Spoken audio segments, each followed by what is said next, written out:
Okay, welcome back, guys. The international break is over, and as you know, once that is over, that means the EPL is back, and I'm happy. I'm happy for that. It's been 2 long weeks already, and in this video, I'm going to share as FPL managers as we get ready to get our teams ready as FPL managers. Some of the players to look out for from the international break, issues to do with some clubs rotation. We are going to have some clubs rotating players, those coming back fatigued. We are going to also look at those who picked up some few knocks here and there. And all in all, the main thing is, this the right time to use a wild card? All right, let's get into it. All right, so as I said, the international break is over, which means EPL is back. So that's Saturday. We begin. Saturday, we have an early kickoff game that is between Arsenal and Nottingham Forest, which is going to be an interesting match. So as I said, now the international break is over, which means most players or all players are returning to their club teams, which they would have, some would have little time to prepare, some too were not called up, which means they've had so much time to relax, to really prepare. Others too went, they really performed. So they are coming in with so much fire, which is going to be very good, because every coach would want a player that's, or a player who is in form, a player who is high in confidence, and that kind of spirit affects the whole team. So it's a good thing all in all. So as we get into the video, we will look at players that we can consider for our teams this game week, and finally discuss the wild card. It's been an issue that so many guys have been asking me, so many of my friends have been asking, is this the time to use it? We'll get into all of that. All right, so this is the locker room vibes. Welcome to Inside FPL. Let's get deeper. All right, so looking at the player stats, as usual, that is one of the most important things for me, player stats. So we are just going to have a quick overview. Let's look at some of the players who went who played in the international matches. We had Salah playing for playing for Egypt. We had Haaland also playing for Norway. So Haaland apparently in his second match is all over the place. He's just broken records. So I think it's been an interesting international break for him. But how does that fit into the club teams as they resume? They are taking on a Man U team that are quite structured against the big teams, struggle against the smaller teams, but are quite structured against the big teams. And let's see how that goes. We also would keep an eye out for Palmer to see when he returns, and hopefully he returns as soon as possible, as most managers will need him to come, pick up form and deliver the points. We need him so seriously. Isak as well. So I think Isak played a few minutes in one of the international games. He didn't score, he didn't give an assist, but at least it looked promising. He's been out for some time, not with injury, but because of transfer issues, he's been out for some time. So we're all hoping to see him get back, and he's not getting back in Newcastle. That is the interesting part. He's now a Liverpool player, so we are hoping to see what he can do as a Liverpool player. And I feel this is where it gets tricky, and this is why this video is here, because at the end of the day, we will be looking at rotation, we'll be looking at performances and all that. And we already have a player in Higo Ekitike who is already given the goals, who is showing that he has something to prove. So it's going to be very interesting to see Isak, because Higo Ekitike too is also he's showing he's proven himself. We have Saka, who picked up an injury before the international break, so we are still looking forward to see. We hope he recovers soon, as most managers would still need him. Bruno Fernandes, Portugal, Jokeres, and Watkins. I think Watkins stayed at home, but this is an Aston Villa team that are still struggling, still hoping to get things done. So we also see how that goes. I've already mentioned him, the man of the hour for the Liverpool team. Let's see whether he's going to get replaced or what's next for him. So Wade's also given an assist for the Germany national team. Very, very solid player. We hope he can deliver the goose. Mamouche for Egypt. He also delivering the goose international in Buebo. We have Cunha who picked up a knock whilst on international duty. I think the list is still being updated because Diaz, as we know, is now a Bayern Munich player, or he's playing for Bayern Munich this season. So let's see how that goes. Odegaard too gave a good performance in their last match with Haaland. It was a very, very interesting game. And Joao Pedro as well. Solid performance, not so much to show for, but he's still proven that he's that guy, and we hope he can continue in the club at the club level. So Chris Wood, Charlie, this is a shocker for me. This is the shocker for me. Nottingham Forest have replaced Espirito. Espirito has been replaced. Now we have Ange Postecoglou coming in, and that is the interesting part for me. So now I feel I might end up either benching or selling my Nottingham Forest players.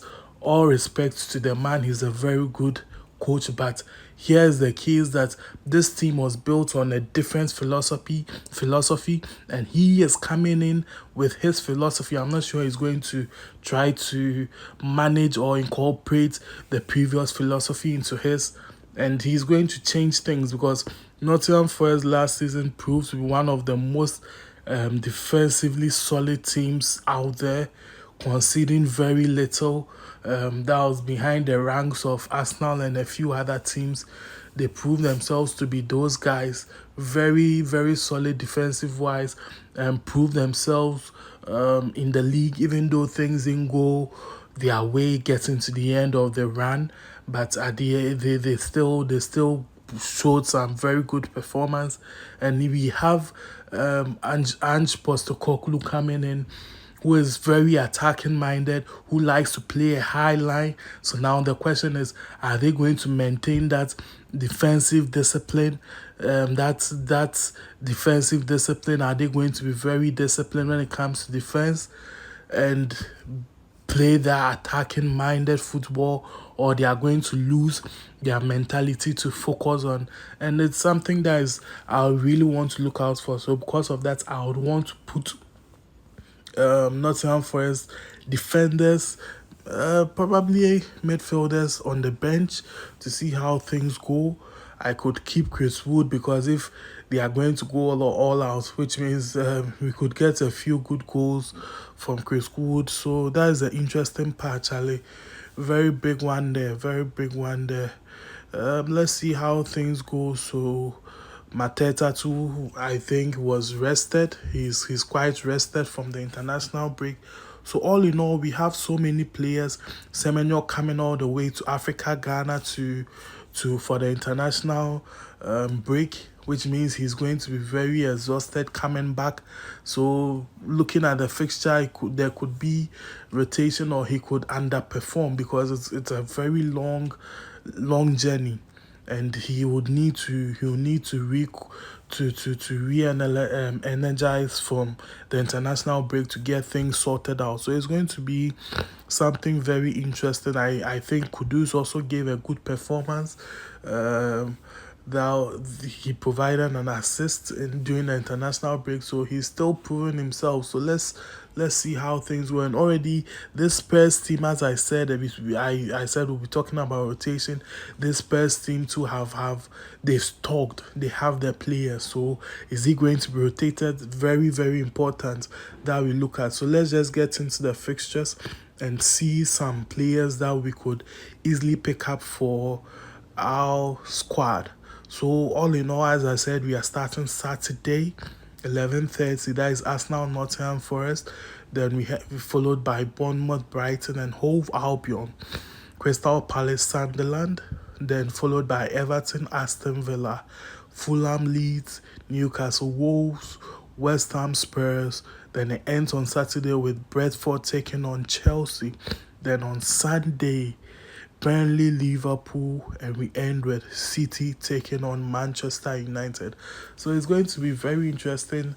This game week, game week 5 too, has some very good fixtures. So the main thing is we should look at players coming in form.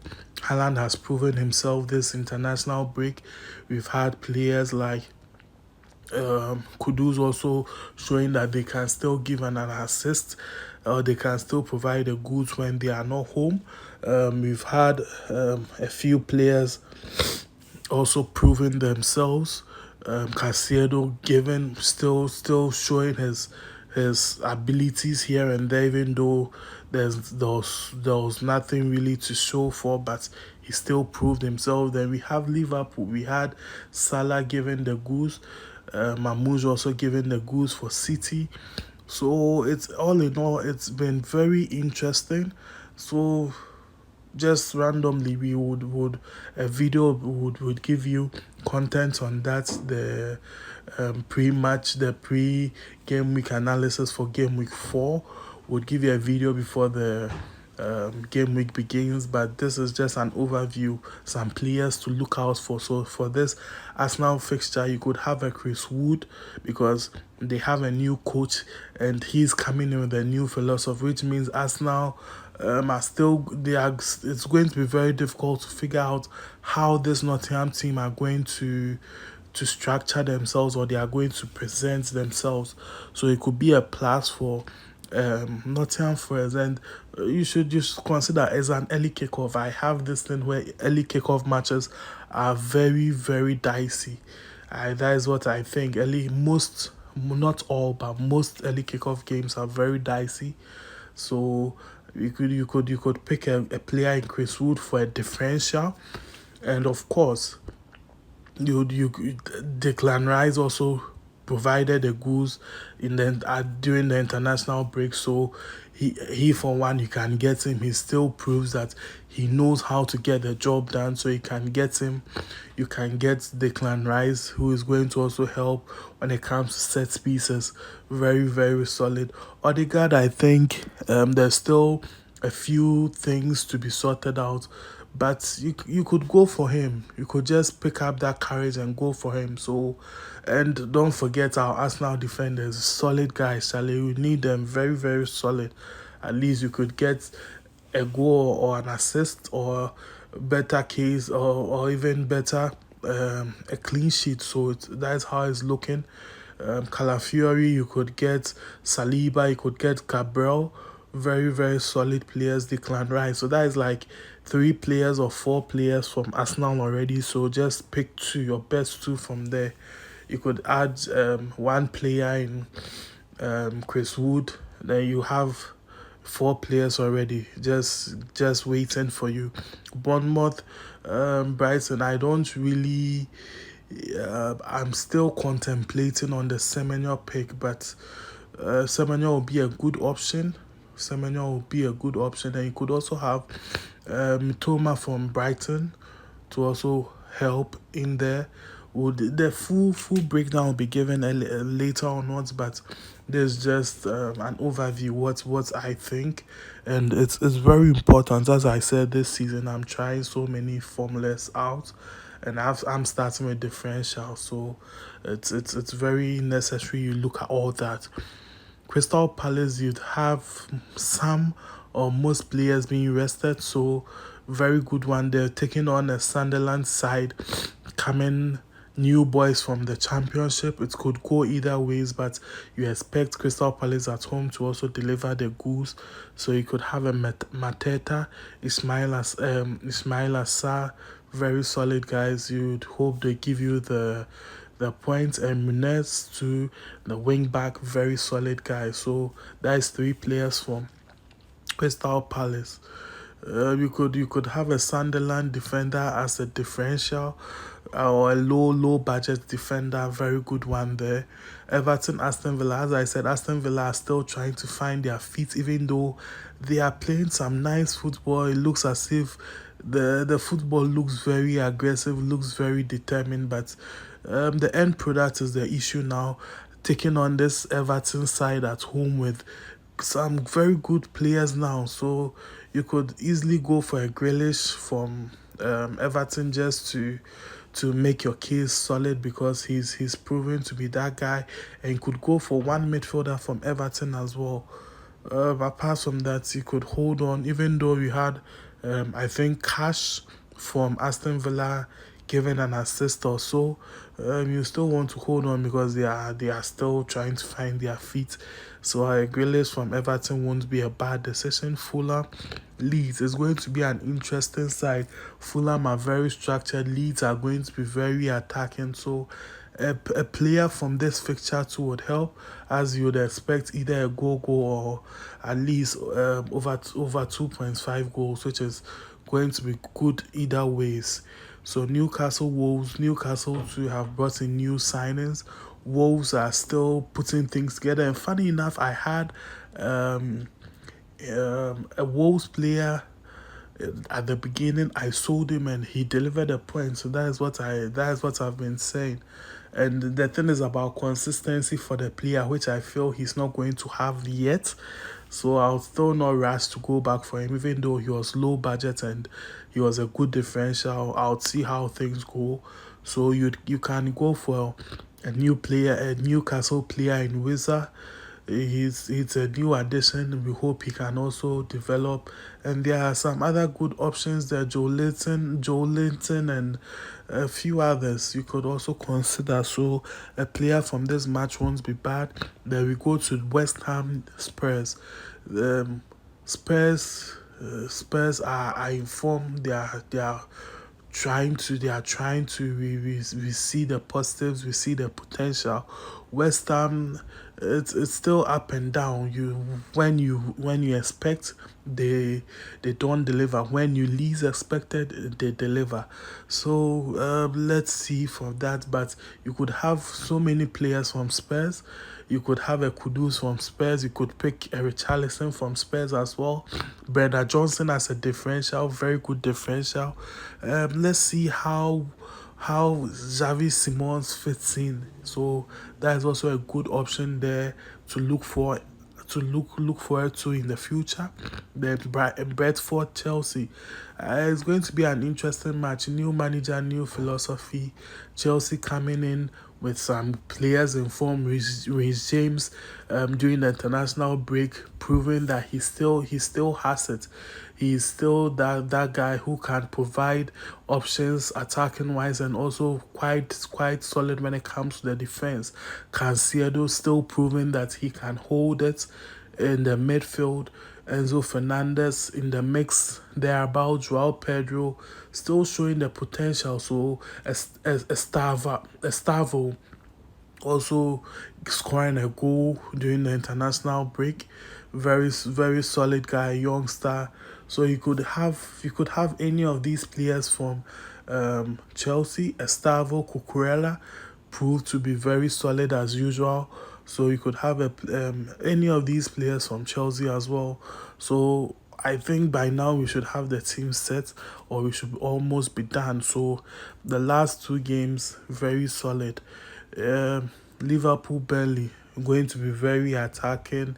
Burnley have something to prove, and they have the squad to also show for it in players like Kyle Walker, who understand the EPL and could easily worry any defense. So that's true, or worry any attacking side coming up against them. So that too is something to look out for. But all in all, I still think Liverpool have the upper hand and would triumph. So you could get a player in Salah, in Ekitike for one, because he's proven that he has it. You could get Gapo. He's also shown that he's still is a good differential. So let's see how Isak too fits there, and we continue from there. So these players are going to give you a solid option. Manchester United, Manchester City. Very, very difficult game. It could go either way. So if you feel very you want to be very diplomatic, just avoid players from this fixture. But you'd also want to consider the next fixtures, as most of them would also be featuring. And I think Sunderland too also have that potential with players who are developed and mature to also cause problems. So that too is there. And we have game week 5, as I said. You should always consider that. So if you go in for a Manchester United player, you know that they are facing City now and they'll be facing Chelsea next week. What are your odds and how will things look for you? So you can consider all of that. If you are going in for an Mbeumo, a Bruno Fernandes, or whoever. I think Onana is left, so if you have is leaving or he's left, so if you have him, you should really consider what your way forward is. So looking at that, you have City facing Arsenal. So this Arsenal team have a tricky fixture this coming game week, and the next game week are taking on City, which could go either ways because Arsenal have proven to be solid defensive wise, and at least they can get something at home. So looking at game week 6, you'd have then now you'd so all in all, I think the very interesting matches or teams would be Chelsea, would be Spurs, would be Liverpool. Those teams have very flexible fixtures. Even though Liverpool are taking on Everton in the subsequent game weeks, that is prior before this, but you still expect them to prove themselves. So you can look at that. For now, I feel Man U, you put them aside. Let's see how things go. And to the issue of wild card, most managers are excuse me, considering that option, and I would say just relax because it's a good option, but it's too soon. As I've said in my subsequent videos, have a plan for it. You just don't rush to do it. We have another international break coming up soon. You should relax when to use your wild card. Now transfers are done. We have the team settled, but we don't have the squad settled. And we also have Champions League coming up. We have the cup matches also coming up. So we are going to have a whole lot of rotations. Cup, Champions League, EPL. So you want to see how the managers are going to get that done.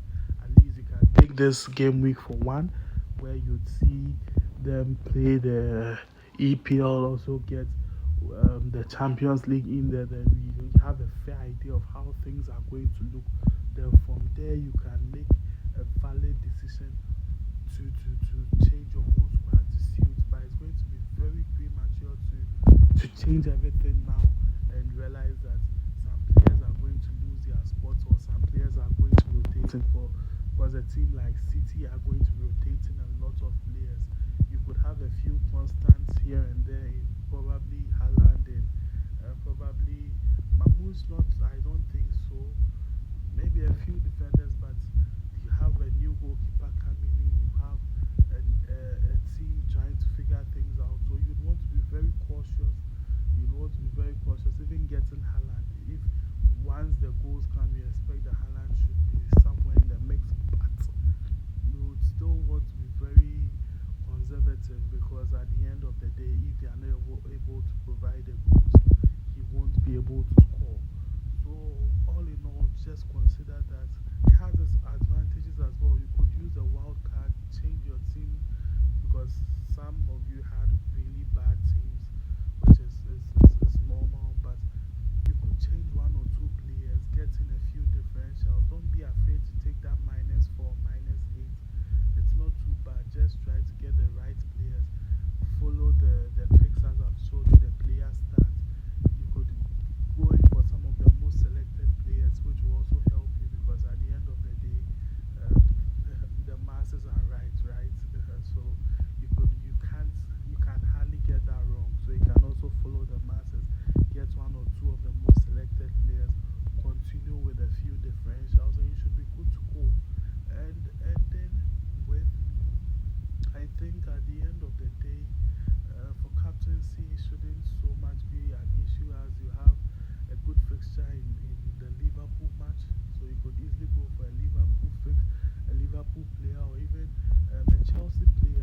going to be very, very good for you there. And would before game week would also give you, as I said, a video pre-match analysis. Would give you the team reveals, how to also go, some players to look out for, others to also take. So just avoid the Manchester United players for now. Avoid the Aston players, as I said. Aston Villa players for now. Focus on the Arsenal, Liverpool, Chelsea. City, you could also try to avoid one or two. Get at least one in Haaland and continue from there. And you should be good to go. The other teams, you have good players in Mateta and all that around. Get them in there.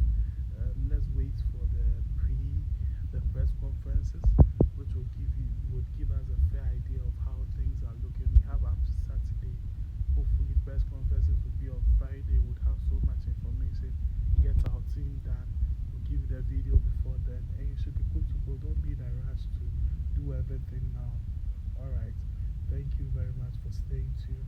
Before I leave, I'd like to kindly like, subscribe, and let's get interactive. Let's know what your thoughts are heading into game week 4, and look out for our next video. Charlie, some of the managers are frustrated. Let's see how the frustration of some managers are going to affect us as FPL managers. We are out.